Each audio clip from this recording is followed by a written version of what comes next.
Hello everybody, this is video 5 in the disassembly and reassembly of your 1077 CO2 powered pellet gun. We left off right about here. What I did when I went in between videos is I took the barrel clamp, barrel latch off of the barrel. All it does is pop right off, and it comes out of the groove inside of here on both sides of your action receiver. When you put it back in, I try to get into the position where it's in the notch on the top so it's not moving all over the place.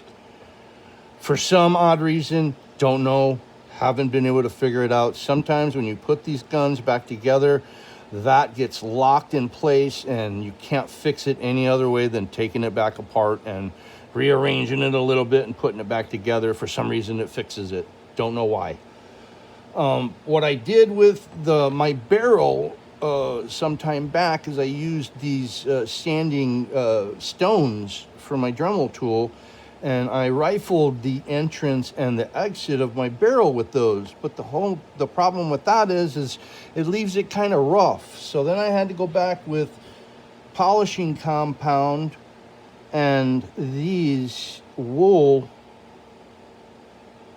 attachments for my Dremel tool, and got in there, and oh my goodness, it did such a good job. It's shiny as shiny could be. It was never that shiny.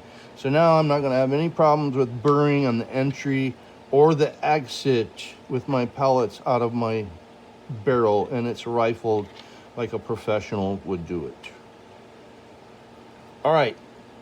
The reason why I have the tape under here is because I think part of the reason why that barrel latch gets stuck when you put it back together is because you're pressing on this barrel latch when you got it down on the table.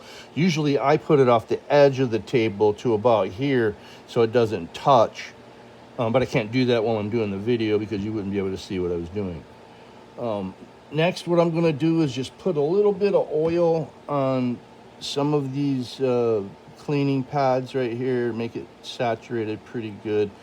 And I'm just going to go over the area where the trigger assembly is with a little bit of oil, the area where the latch spring and latch pin go, and a little bit of oil inside where the pivot pin goes. I'm going to oil the pivot pin a little bit. I'll put it in there.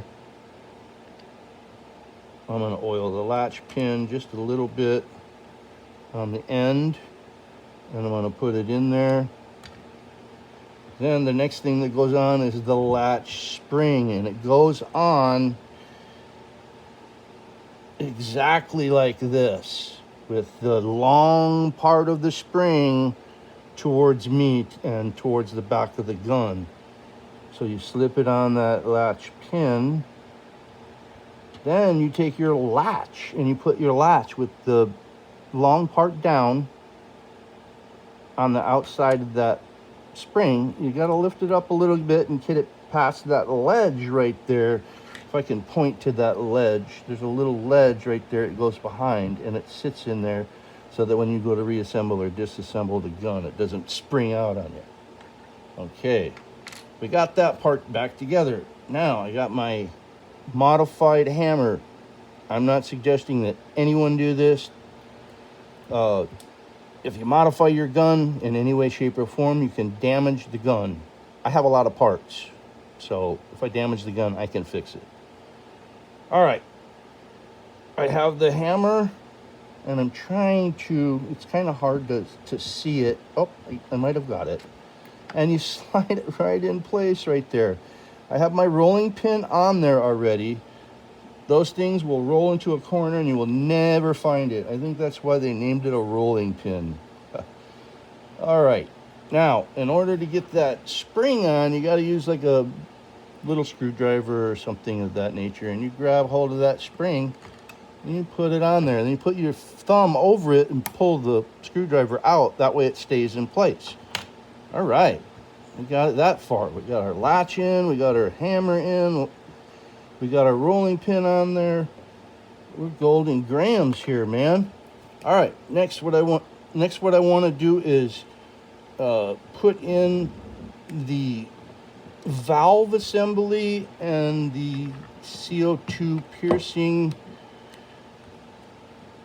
device or assembly, and it goes on the other side of that. You got to get it in such a manner that you can get the barrel clamp back on it, right up against where we have taped our barrel spacer to make like a little spacing thing, right?